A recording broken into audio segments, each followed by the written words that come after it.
de avaliação aqui na Clínica Vento Leste, ele é considerado a parte mais importante do processo de reabilitação dos nossos pacientes. Então ele é composto inicialmente de toda a coleta da história dessa criança em detalhes, que é a parte mais importante, que é onde vai ser explicado exatamente o que aconteceu, qual foi a causa, quais foram os primeiros tratamentos, as primeiras condutas, para que a gente entenda o contexto geral. Depois disso, a gente faz uma avaliação bastante detalhada de todos os exames complementares que a criança tem. Então, uma vez que a gente trata uma criança com uma lesão neurológica, é muito importante a gente conhecer essa lesão.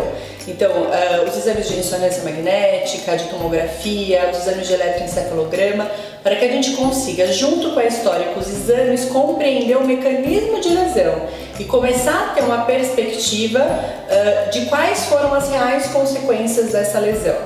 Então, nosso terceiro passo é o exame físico da criança. Então, essa criança é avaliada num contexto geral. Então, não vai ser avaliado a perna, o braço ou o tronco. Então, a gente faz um exame físico completo, que vai fazer a avaliação de força muscular, do tônus, de como esse movimento está acontecendo, para tentar entender qual é o maior déficit que a criança tem. Se é um déficit de controle do movimento voluntário, se é um déficit de coordenação, se é um déficit de equilíbrio, o que está comprometendo este movimento. Então é a força, é o tônus, então eu acho que essa é a parte mais robusta da nossa avaliação. Depois disso a gente entra na questão da queixa da criança, porque toda criança que procura terapia, a família e a criança tem uma queixa, uma demanda.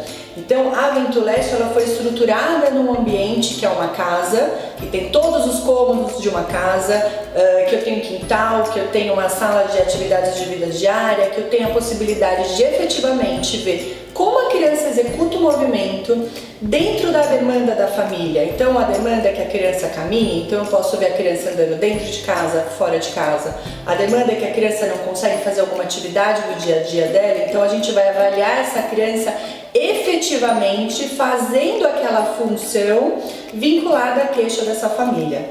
Quando você consegue pegar o histórico adequadamente, compreender os mecanismos dessa lesão através de toda a avaliação dos exames, entender como o movimento que a criança, como esse movimento da criança está sendo executado e o que compromete ele, a gente consegue, junto com a família, fechar os nossos reais objetivos terapêuticos. Então, uma boa avaliação, ela é a base sólida para um bom tratamento. Então, a avaliação é a parte principal da nossa intervenção aqui na Clínica Vento Leste.